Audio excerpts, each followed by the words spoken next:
Hello, everyone, and thank you for joining Broadland webinar series, where today we're going to be talking about how to boost your business with events and technology. I'm joined today by three business owners that have vast experience in different areas of the country. Today, we're blessed to have Ben Henwood, owner of Designer's Home Gallery, Sharon Barlow of Sharon Sons Flooring and Cabinets, Randy Algram, owner of Southpark Carpet Flooring. And our topics that we're going to cover include, first, identifying the most effective types of events. Second, strategies for creating your own home shows and events. Now, Randy is going to share some interesting tips there because there just wasn't the opportunities in his market. We're certainly going to spend a little time talking about the wins and challenges created by events and how to overcome some of those, showcasing products at events using Broadland's kiosks, as well as leveraging technology and free samples for different ways of engagement. So we've got a jam-packed agenda for our meetings today. Without further ado, let's jump in. And actually, before we get started with the questions, if I could just ask our panelists to take a moment to say hello and where your business is located. My name is Randy Algram. We're located in Colonial Heights, Virginia. It's just south of Richmond. Thank you, Randy. Ben? Ben Henwood. We are in Wichita, Kansas, right in the middle of the good old USA. Beautiful. Sharon? Sharon Barlow. We are located in California in the Orange County area. So we literally have coast to coast and right in the middle. So we've got a great group of experience here in different demographics. So to get things kicked off, the first question is always, why are you doing home shows and various events? So I guess I'll go first. I would tell you, we started the home show whole deal for notoriety, for building momentum between advertising. I thought it was a good opportunity to target people that are looking to improve their home. So obviously, most of the people that come to home shows, I would say 50 to 75% of them are actually looking for help for something. So it gives us an opportunity to showcase what we can do. We sponsor ours and we pay a little bit extra money, so we're up front, which is very important to be close up front and have a name, your banner all over the place, because then people are more likely. And as you do it more and more, you see some of the same people every year, and you get to know them, and then they begin to trust you. So we do get their projects when they are in need of flooring. So I would tell you, it's not just about the leads, but it's also about being part of the community and participating in a community event. And that shows that you're willing to be part of the community, not only to your customers, but to the officials and other people in the city, which also helps you as well. Fantastic. How about you, Ben? For us, we're a little bit of a younger company. We're going on our 13th year of business. So for us, it's advertising, just getting our name into the community. We don't do TV. We don't, we're not spending big money, consistently being in someone's face.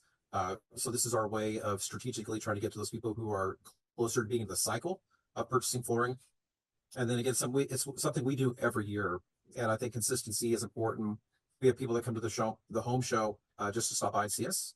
And so it's always nice knowing that they can expect us. And then each year we try to do something very unique inside of our booth, so we don't look, just like another flooring store's booth, but just trying to be innovative and kind of lead, whether it's some new product or fashion, whatever it might be for that year. Cool. Sharon? Yeah. For us, okay. It's pretty saturated here in California with a lot of flooring stores. And being that I've been in business for 40 years, I have networked a lot. Whether, and we've done several home shows, lots of work. We had area rug racks at those home shows. Wow. Along with displays. So we would put a lot into it. However, I agree with what you're saying. It's getting in front of the community, and they see you here. They see whatever advertising you might be doing or connected, doing, being involved with the city councils or whatever. They see you all over.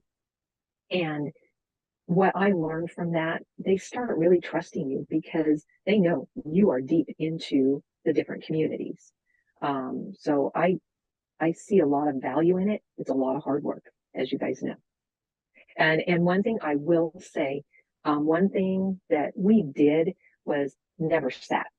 We were out there engaging with the people as they walk by, because I love people. That's why I'm in the business. And I love meeting new people. And that was some of the fun part of it too. And getting to know the other vendors that were there as well. You just create relationships. Yeah, I think like she said, the never setting part is really crucial. It's amazing how many times you go by someone's booth and they're just on a phone or whatever. Oh, yeah.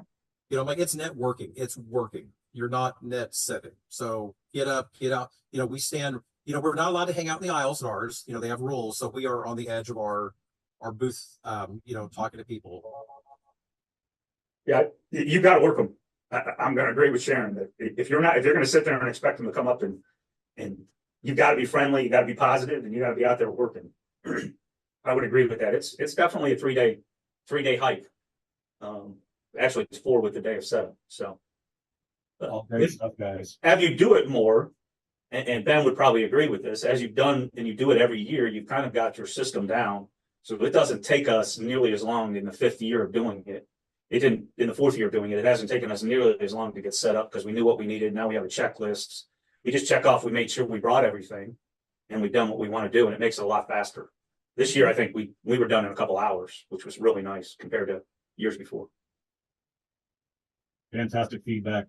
As you've evolved your processes, that connectivity community is great, but what other ways do you measure success for a show?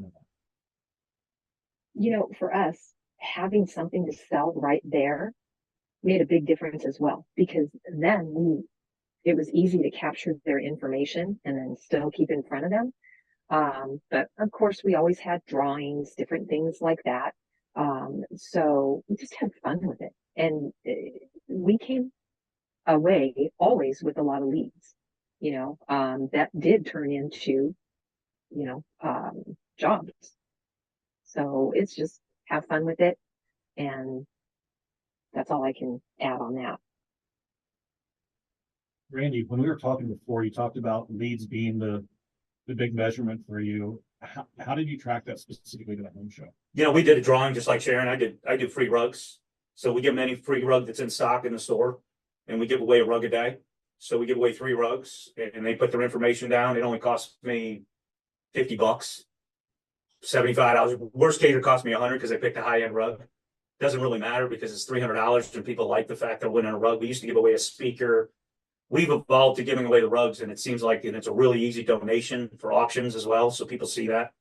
So it's a cheap way for us to be part of the community and give them something of value. That's something everybody wants. So we just give them a certificate that says any rug in stock free. They bring the certificate in.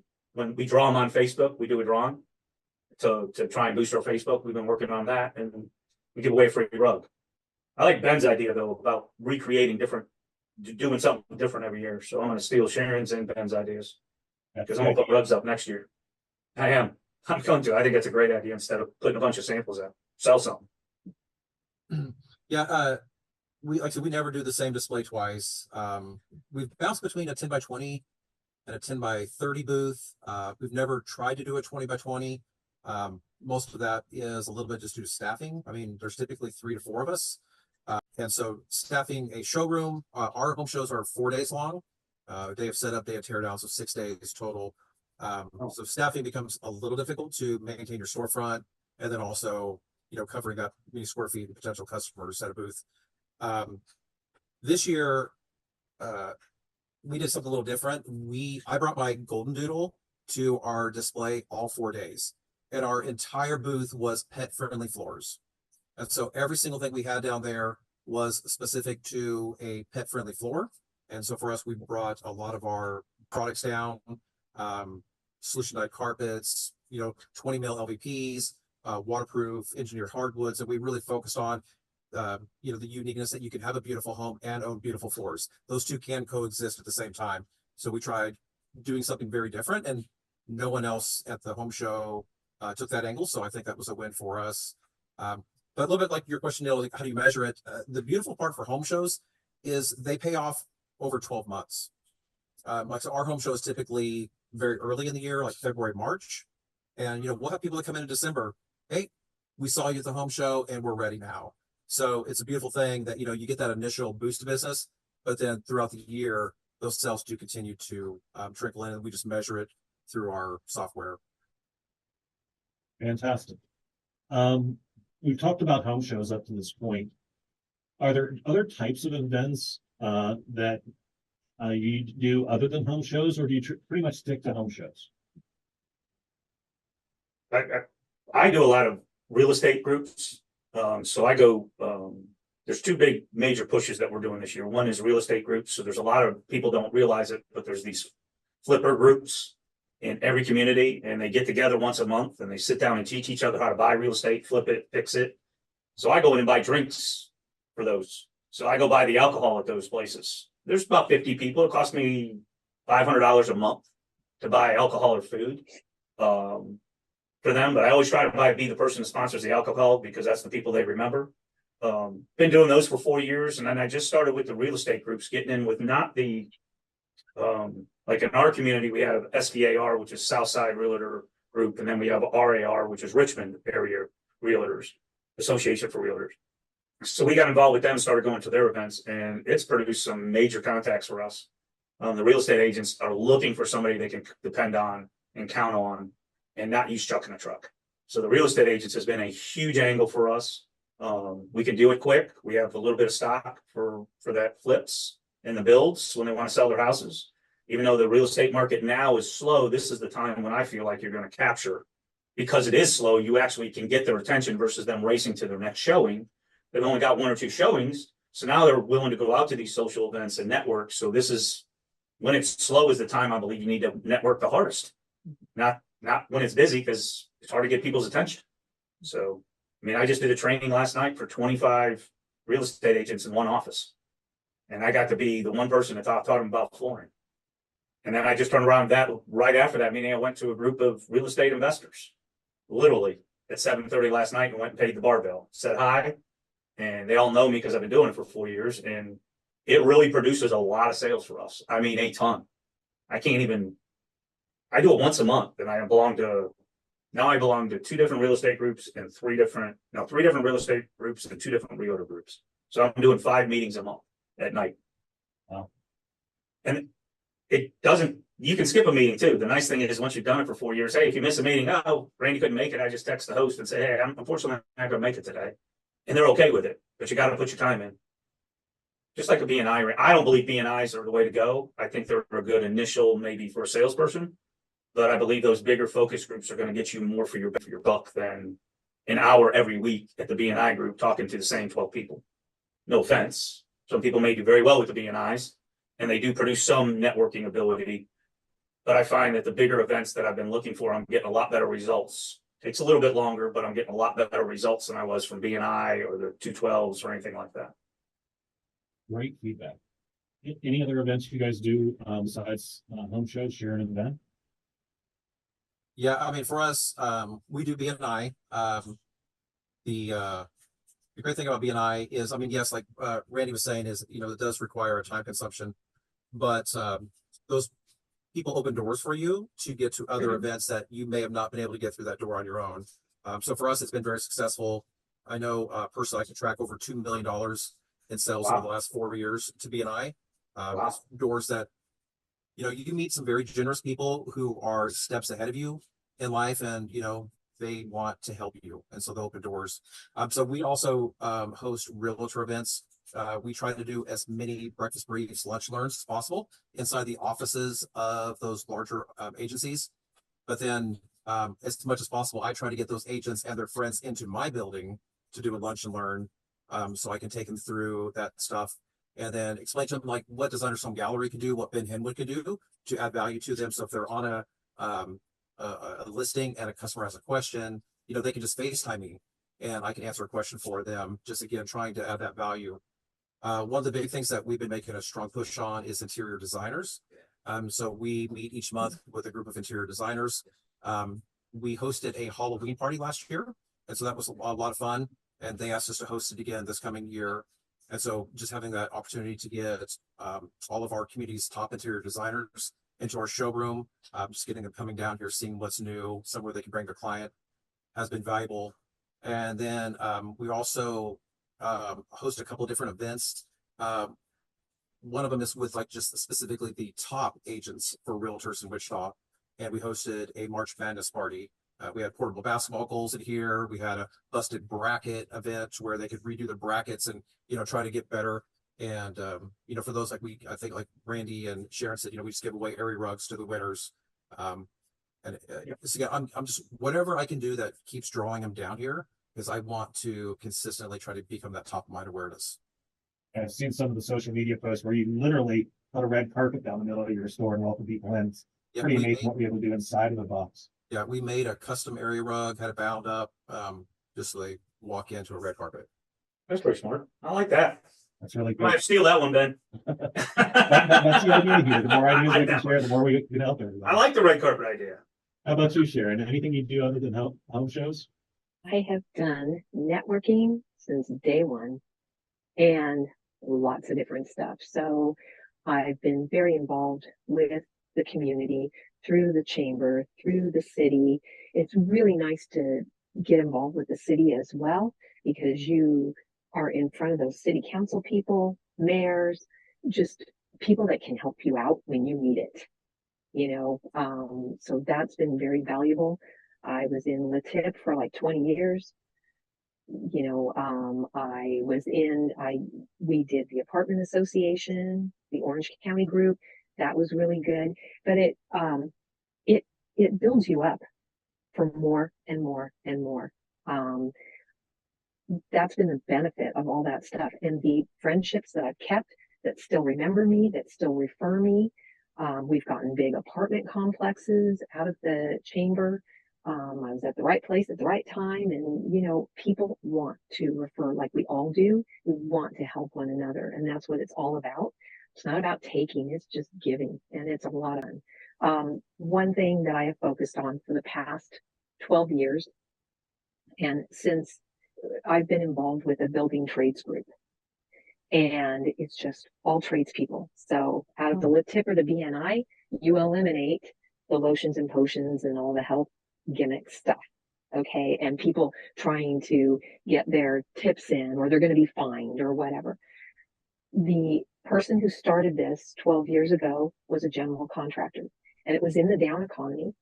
And he just thought, he was in BNI, and he thought, I want to get my own little group together. And he ended up with 6 chapters. And not to benefit him making money. It was in his heart to do this for other tradespeople. Well, COVID hit, everybody went to Zoom, and we went down to 1 chapter basically. And we were so tired after a year of being on Zoom. We missed one another, and we missed that one-on-one and relationship together. So I host it here. And it has been a total blessing. But I have been with these people, and yes, people have come and gone and stuff, but for over 12 years. And it is truly a family.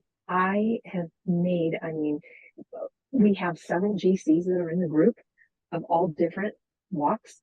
And, some will be just high-end custom home. Some does everything. Some does just the ADUs. It's awesome. And we have a Kleenex box sitting on the table, because it is an emotional event as well. Because we pour into one another's lives, and we go through those ups and downs with people. And I'll tell you, that has been the best group that I've ever belonged to. And we do events here and with that group, and we, bring in, a lot of different guests, our customers will invite in as well to meet all these people. But to be able to refer tradespeople, you are like, people look at you, your customers look at you, and they're so excited, because they know that you're not going to refer somebody that is not going to be good, and they make you look good, and your customers love you, and they remember you. So that I've been doing for quite some time, and I love it. Amazing you built those relationships. I'm going to change direction slightly here. We've heard some amazing success opportunities here. What didn't work? How did you try? What should folks listening to this webinar avoid when it comes to events that we've tried? Personally, I can share you that I used to do a lot of events in the town square. The cities I lived in had events literally there every weekend. Woodstock, which was a dog event, worked incredibly well for me. Beer Fest, not so much. So, got a little too much of the imbibing, and nobody, wanted floors apparently for Beer Fest. But what didn't work for you guys? I would tell you the social gatherings that we've been able to sponsor might have been a little challenging from the craft, or we've been asked to, they had a market down, or, they had a farmer's market. I guess would probably be one of those that I don't necessarily know unless you have a huge, strong farmer's market in your area. I would imagine that those type of events, craft shows, things wouldn't be as productive. We've tried a couple of them, and that's not what people are. You got to realize when you're looking at an event and what they're sponsoring and what you're sponsoring, what are those folks coming for? Like a golf outing is great to get your name out, put your name on a hole, put your name on a banner. It's not a place I'm going to go spend time setting up a booth because the guys aren't going to stop by. Even at the real estate groups, I don't necessarily set up a booth. I might bring some cards, wear my name tag, and bring some pamphlets with me, but I don't have a bunch of samples laid out. So you just have to think about who your audience is going to be and what their purpose of coming there for is before how much you dive into what you're going to sponsor. I mean, we were talking about what other successes, and Sharon was saying, I do want to interject, the chamber is another one that I should have said has been a lifesaver for us. Getting involved, depending on your chamber, ours is a little bit smaller. So it's still only a couple hundred people show up to the meeting, but it does allow you to meet a lot of people in your community that can help you. And once they get to know you, it does help because they'll refer you. I apologize. Can't get that thing to shut up. I have to, I agree what you just said. You've got to be really picky on what you do. We've done the golf tournaments and we've had fun with them because, but did it bring business? No, it didn't. I did for my 30th anniversary. We did do a ribbon cutting and we had the mayor out and I did it with my trades group and they weren't part of it, but we had a contest and we were trying to grow our trades group. And so I did it with one of the other members and we split us up into teams, and whoever got the most visitors coming, members to join, what have you, we tallied it at the end, and the loser got a pie in the face. But while we were doing all that, we were really into smart strain carpet at the time. And I had a carpet cleaner on hand and we took any kind of food you could imagine on that piece of carpet. Okay. So not only did we have the pie throwing, and guess what? I wasn't going to lose and I didn't lose. I didn't get a pie in this face, but it was the most fun event. We probably had about 75 people there. And everybody started getting on in the act of throwing the pie, but it was all over that carpet along with everything else. And then after it was done, we had the carpet cleaner come in and clean it and got it all out, right? Just like the rhino thing or whatever. But it was fun and it was successful. And people remember that to this day. And it drove in business. Anything you can demo is believable, right? Fun. Yep. Yep. Well, Ben, is there anything that didn't work for you? I mean, you've done a lot of different stuff. Yeah, I mean, we're consistently trial and error because I'm not very smart. I just sponsored an indoor football team. I think it was like $3,000 for the season. We get 10 tickets to every game. So like we're giving the tickets away to some of our nonprofits and took my employees to one game and, taking different people. And I'm hoping the football players ruin their housing. So I have to replace carpet to break even. Like, I don't think that one's going to be a good ROI, but I was like, we've tried a lot of stuff and maybe the indoor football people are our audience. So I'm doubting it, but I think that's like the most recent. I mean, there's, like we've done, like we had one the other night. We work with a company called You Build It. It's a franchise coast to coast, and they kind of let you become your own contractor. And they asked us to host an event. This was 2 weeks ago. And the subject was how to pick the perfect floor. And I was like, this is fantastic. We can have fun with this. And they had 9 people RSVP. So I ordered all these sandwiches and drinks and everything. One person showed up. And I was a little pissed, but that one person builds barn dominiums. And he was just like, I saw the event on social media and I figured I should probably know more about what the heck's going on. And we spent 2 hours. He was just asking questions. I was kind of navigating him through a showroom, pros and cons of different products, and he was blown away. And he's like, man, we're going to be doing some business. So, you hope for 9 people, you get one, but if you get the right one, I mean, it's worth it. So I'd like to add, I would tell everybody that watches this that everybody has a different community. So what works for Sharon and works for Ben might not work for me. But the thing that Ben just said was trial and error. Try it. and then reevaluate the next year. We used to spend $12,000 on baseball and in the local community. We went back and put that money elsewhere. We're still supporting them, but we don't think we were getting the ROI that we felt like that much investment would, and we put it elsewhere. So try something would be my suggestion. Get out there and talk to people and go figure out what's going to work for you, because I know what works for me in Colonial Heights will not work for the gentleman in Richmond that's a friend of mine. It's not the same community. The people don't do the same things. They don't communicate the same way.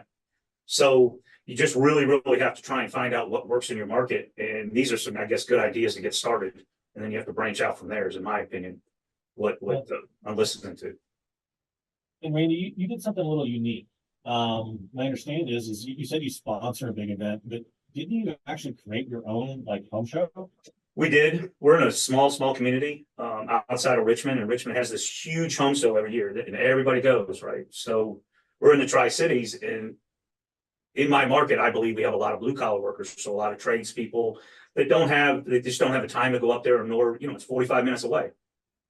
So the gentleman that ran the chamber, myself and one other gentleman, and actually a Colonial Plumbing across the street, all got together. I think I'd owned the business less than 30 days and sat down and said, we need a home show.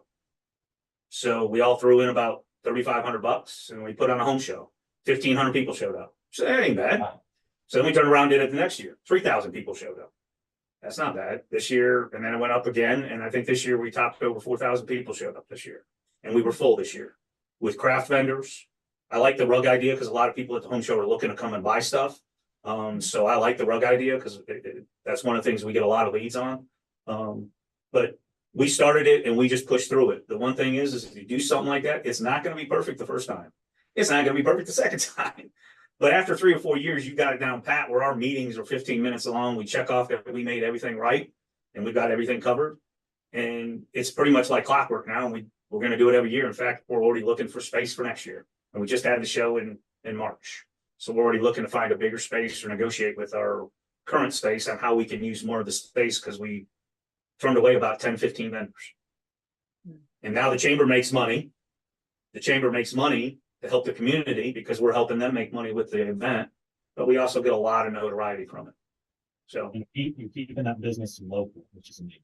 And that's a big push, and it's now resonating with the chamber, and now you're hearing all the chamber members. It's taken us about 2 years to get that saying out there and get everybody truly believing it and actually doing it. So, and you have to be committed on your end to buy local as well. Even if it costs you $500 more, you still got to buy local. So that's kind of where what we push during that. Fantastic. Well, I'm going to do a couple rapid fires here because there's some folks that want to understand. Let's get into some of the tacticals of execution. So, Randy, since you're already on deck, what's your typical booth size for home shows? And we'll go through the booth. I would tell you 12 by 20 seems to be able to cover it with 2 people. With that many people coming through, we'll have several groups that we're able to cover it with 2 to 3 people, depending on the day. We've gotten so we actually this year counted how many people are coming in on the days, which days are busier, so we know how to staff it because it seems to be the same every year. With just the waves of people coming between lunch and then right before dinner. So we know when we need to have 3 or 4 people in the booth and when we need to have 1 or 2. So I would tell you that's where we're at with all of that from the staffing point. You have to redo that. Why don't we redo that, Neil? Because I be honest with you, don't remember the question. Started talking. What was the question again? Booth size. 10 by 20. I would tell you 10 by 20 will get you enough that you're able to put up a display and put up a couple rug racks. I think maybe a 20 by 20 if you have the means to do that, but that gets a little costly where your ROI gets offset and you're not going to make back the money you invested in the show. So how about you, Ben? We did a 10 by 30 last year, did a 10 by 20 this year, and I have a 10 by 30 reserved for next year. I think that's the right size to show various products. And we did diagram it. We drew it out to scale and everything. So we kind of knew, like Randy was saying, like he's got like a plug and play. We're plug and adjust. And so we'll be back to 10 by 30 next year. Right, Sharon?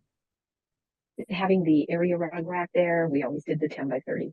That way there was plenty of room and for people to move around, and yeah, that's what worked for us.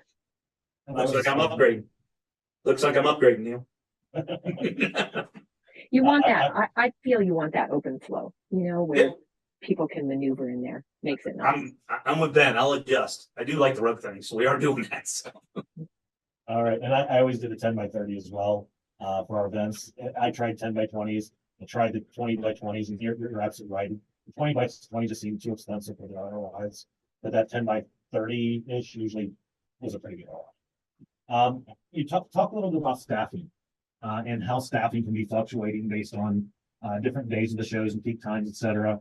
How do you staff a home show, and do you keep your store still running, obviously, during the home show, or do you shut it down? I've seen different ways down there. How do you do it? Well, with us, it's only 3 minutes away. So the home show is only 3 minutes away, so we keep it open. Because folks will come in and they'll actually go from the home show to our store. They've done it every year. I've had at least 5 every year come from the show, go right in the store, and either set up a measure, buy a rug, or something. It's been pretty, so we like to keep them both open. Typically, it's the owners that are working the show, and then we'll bring our marketing person over, and then our sales manager will come over, but we leave the salespeople in the store. They can come by and visit the booth over lunch, and we'll buy them lunch or whatever, and they come see the show. But overall, we're full staff during home show. Nobody gets that weekend off. Great. Sorry. Yeah, I mean, we are open at the store and then open at the home show. The home show is about 10 minutes away from our building. Both of them are downtown here in Wichita. I was fortunate enough to hire my son this year to come down to work. He's a realtor, but he's grown up around Florida, so he knows enough, to talk to some people. And also having our dog there for 4 days straight, the dogs need bathroom breaks, and so he was able to take her out, roam around the grass, get water and different things. So it was pretty much he and I the entire home show, and so our designers and sales people were able to stay inside the showroom and continue to help customers. Free child labor is always a positive. Oh, it wasn't free, I paid, but Sharon? We always kept at the time when I was doing them, we had 2 locations, but we always kept both stores open, and it depended on the time frame, but at the show, but typically 2 in the booth. You had to have that. I think 2 in the booth is important because, I mean, for us, I think our home show was 10 to 7, so it's a 9-hour day of standing. Standing, not setting. We do bring down Napa pad, like 1/2-inch polyurethane under our carpet because, good God, at my age, like everything's hurting standing that long. So you're whatever you carry, your very best carpet pad needs to be under your carpet, whatever area you have carpeted, because that's what you want people walking on. Yeah. And so, like I said, just say, hey, I'm going to go walk around, smiles. You always want to get to know the other vendors there, but you need to stay fresh. You need to stay on top of your game because, especially you said that the owners are your key people. They're the ones working. You want them drawing people into the booth. Or, my dog just being cute, drawing people into the booth. And then you're asking, open-ended questions to, get a conversation started. But it's hard to keep your energy for that many hours. And so I know, like, I got home, I ate well, I had to stay on top of my game. I got to bed as soon as I got home because you got to bring your best the very next day. Absolutely. So great info. I also would occasionally pull in some temp help. College kids for the events that allowed you to work the aisles. I'd have the college kids out there asking people walking the aisles, hey, if you ever had a chance to win a free room of flooring, what room would be in your home? And just as a conversation starter, and they try to funnel customers from the aisles over to the booth. So you can sometimes get creative if you have a small staff by leveraging some temp help, not setting them up to be the experts, but just help guide people or run an action game or something in your booth or walk the dog. So lots of different ways you can staff it. Let's talk about what's in the booth real quick. What do you typically bring, and are you using the visualizers as part of that? I would say that last year we took the visualizer for 2 years now. It's tough to work in the booth with as many people as you have coming by. It's nice for them to be able to see it and see what it can do, but to actually make it function, plus with everybody pulling Wi-Fi from it, it's a little bit tougher in those home shows. Everybody's pulling Wi-Fi. So it makes it a little clunky, but you can show them by having a preset room and having something preset and a picture already uploaded. You can kind of show them what we can do. We have 2 of them because we bought a computer one. So we use our website on the one in the home show, and we leave our visualizer obviously in the store. So we have a touch screen that we bought when I first started with Broadloom to match up so we could use it at the trade shows. It's impressive to show them that it works. The problem is it's not functional because of the Wi-Fi capabilities on it. You're not helping us sell visualizers here, Abe. Sorry, I mean, I do. The customers in the store, I would tell you, we use it all the time, but people love it. But at the show, not to cut you off on the thing, the biggest challenge with the technology is getting to work at the show. You can barely get your phones to work in the metal building, let alone get visualizers and that stuff. If you got a more sophisticated show, which I don't know, Ben in Wichita sounds like he does, we're a little country show. You might have some challenges with that. So you might want to edit me out of that. So Just a quick question on that to make sure I understand. The visualizer actually has a microcomputer attached to it, so it's not Wi-Fi dependent for using local images. If you try to run visualization from a laptop, obviously that's going to pull live data. Are you saying that you've tried putting the touch screen in there and that didn't work for you? yeah, the touchscreen, I actually had the touchscreen at the show, the second touchscreen I bought, and was letting them load pictures and whatnot. It was slow. So what I did this year was I preloaded them, brought the computer system, and was able to use the visualizer with some imaging to show them what the visualizer can do and what we can do by taking a picture of a room, and then had another computer, the picture next to it, showing them what it could do at the store. And we wanted to use the technology at the show, but unfortunately it's very challenging with the capabilities of Ethernet. And getting it to engage. Yeah, it's that download and upload of the picture that's Wi-Fi dependent. So using the localized pictures that are already on the system is much, much faster. And it does work. Cool. So, Ben and Sharon, have you guys used visualizers in your home show booths? Yeah, so this year we laid out our booth to where our visualizer sat at the edge of our booth to the aisle. And so we had that up in center, and then we had a sample turned over on like the kiosk table. So we could just hit that quick little scan on the back, upload it, change it into different room scenes. And so, we'd even be kind of playing with that if we didn't have anyone in the booth, just to have that image constantly changing. But then to draw people in too, I took a 60-inch TV and mounted a bracket and elevated it above my booth. So we had like a large TV. And so like on Saturday, we'd put like the football game, a basketball game on, just to try to get men over and let them watch that while the women, would look around. And so we tried different like little gimmicks. I built a 4-foot by 4-foot shower one time that I tiled it fully and it was able to be disassembled and transported. And then we had LED lighting inside the niche and different things. And so we had it on like a color rotating setting. So the shower would just consistently have a color change, and that was really good at drawing people into the booth. And so we always try to do something to like draw them over. So I mean that it's worked well for us.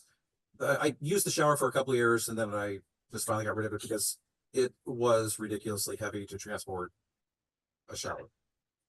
Right. Sharon, have you used the visualizer? Okay, so I have not done a home show in a few years, so no, but I bring the visualizer, yes, because we use it all the time here. And the beauty part too, to gather, I feel, their information so quickly. Let me order you some samples, right? And boom, you're getting their information. That's what I love about this program as well, to be able to do that. That's gonna be our next question. From a different way of engaging consumers, are any of you using the sample ordering as a lead capture? For us, I mean, we when we give the people the tour inside our building, or if we have something at the home show, we try to have those products available with the scannable technology to show them on the kiosk, but then having that ability to order samples and have them arrive. And when we're at the home show, we always have a couple extra boxes that will show someone exactly what they will get in the mail. And so we just like to give them that visual of what they're going to receive. Yeah, for me, I mean, I keep those boxes on hand as well, Ben, to show people how they're going to receive them. So it's an awesome way of capturing that information on people that are coming into my store. Let me do it for you. Let me order these for you. Yep. And that way, I mean, immediately you've got a nice lead generated, and those samples are going to be there within 3 to 5 days. And it just, let me do the hassle of that, and they love that, to have that. What other store out there does that for them? Probably hardly any. Most of our competitors don't even offer it. So it's definitely been a plus for us in capturing business and leads. But just the ability to show somebody you're doing something unique compared to your competition is what is allowing us to stay a step ahead of what our competitors are doing. So most of them are going to make them take those 3 samples. I'll just ship them to your house. And it impresses customers what we're able to do with that. Sample ordering literally has been a game changer for a lot of folks that have shared that they're using it from first contact with every customer calling in, so they can capture that name, address, phone number, all the things they need for follow-up that they wouldn't normally get with that first contact. But a lot of folks are, using it at home shows and events as well to offer the customer, let me send you some free samples to capture that lead just in a different way if the drawing or whatever other technology is not working for them. I know when we hosted our designer event, I ordered in boxes with samples inside of them, and we gave that to every single designer inside a really nice tote bag with a bunch of nice little swaggy things inside of it, because I wanted them to have those tools in their hand. So if they were shopping for their client late at night, they knew that they could pop on, order a sample, and know exactly what they can receive to make their life easier and to impress their clients. Fantastic. Something else that, with being able to order these samples, how many times do you have clients collecting your in-store samples from all these different stores? And, well, I got to make one more stop to drop this sample off and blah, blah, blah. I mean, we see that all the time. But with this, I don't lend my samples out of the store. What I do is once they get those samples and they narrow it down, then I'll say, okay, let us come out, do the measure. We'll bring our large sample from our store out there because it's important that you see it in a large format, obviously, in your home. But that's how we get around that as well. So it's made it really nice because they're going to narrow those colors down now instead of us having to bring out lots of samples. And this helps narrow that down for us. Yeah. Last question I have, for event leads, these home show leads, do you do the follow-up for those folks differently than any other lead that you get in through digital technology or something? How do you manage all that contact? Well, what we do after the show is we put a spreadsheet together. And this year, I think we had 15 on the spreadsheet, and I think 5 produced. So we're able to, number one, track it as a company for that event and what leads we got. I think we have 2 still alive that are going to go in August from the home show that were just bigger jobs that they're getting ready for. So they were looking for, one's a new build and one's a whole house renovation. But we use a spreadsheet for that so that I know where we are with those. We record each one and then we come back and assign to the salespeople, and then our sales manager follows up to make sure they've hit them 3 times at least. So we call them, email them, text them, and they get one more phone call. So we're actually hitting them about 4 to 5 times before we back off for 3 months, and then we'll hit them again. So we actually we give them 3 more months, because a lot of people that are going to home shows are trying to get ideas. They're just starting the process. Mm-hmm. So they could be 12 months out before they're ready. So if they're not a dead lead and they don't say, we don't need it, we keep following up on them about every 3 months until 12 months goes by. And then after that, hopefully they come back to the home show if they weren't ready yet. And we've seen that where I've had people come from one home show and not buy from me until a whole nother year from now. Come back to the home show to reaffirm we're there, and then they buy from us. It's crazy. I mean, we do a drawing, so we've got like 6 sheet entry things that we'll fill out or whatever. We've got a little thing, we stuff them in. And so when we're talking to them, we say, hey, we're giving away a free area rug if you just want to jot your stuff down. And then, did you see something today that, you want us to bring out to your home to measure? If they say yes, then we'll make notes on the back of it and then put it in the box. So we typically will take all the forms after we do the drawing. We always, like Randy said, he does a drawing. We always do a Facebook Live, and we tell people that. We're like, hey, if you tune in Tuesday, because Monday's tear down, if you tune in Tuesday, we will do a live and we'll draw a winner. So people will go to your social media just to check out, see who won. But after we do that, we'll separate the ones that have notes from the ones that don't have notes. The ones that have notes get followed up first. Right. Sharon? We've done the same thing. And now, look at all the technology, just like you were saying with the Facebook, you do it live. And how cool is that? Where years ago when we started those home shows, we didn't have any of that, so But we do the same thing. And again, if they were interested in something specific, we jotted it down. We had room for that on the paper. So My events were very directive. Try to get a measure scheduled while the customer's in the booth. If you can't get the measure scheduled, you get their information on lead form somehow and just drive it through our standard process of follow up. And just as Randy said, don't stop calling until they tell you to stop calling. So we've covered a lot here today, guys. Again, thank you so much for being willing to share your experiences, what's worked and what hasn't worked so well for us. And hope folks can learn a lot from that. Anything else you want to share before we wrap up here? I just want to reiterate that everybody's got a different opportunity, and you just need to find that opportunity in your community to connect with people. I don't care which way it is, whether it be an I-212, home show, chamber, does not matter what you do. As an owner, if you go out and meet people, you will bring business in. And if you're not as an owner, going out to meet people and going to introduce yourself to the other business leaders, they're not going to know who you are. So they're not going to say, hey, go see Randy or go see Sharon down at the carpet shop. They don't do that. But when they know you personally and they've shook your hand and looked you in the eye, then you've got a whole team of chamber people. I got 200 people that know who I am, and they're all business owners. That is a huge wealth of referrals. It takes time to build. It doesn't happen overnight. Karen's been doing this for a long time in the retail side. She's got a wealth of people that recommend her. But if you don't start building now, you'll never have people recommending you. You just won't.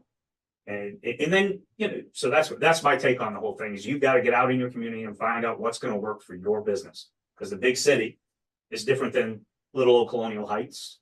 And it's different than Orange County. Because Orange County's got a lot of competition. So just make an effort to get out there and do something. Something. Do the That would work. be mine. do the work.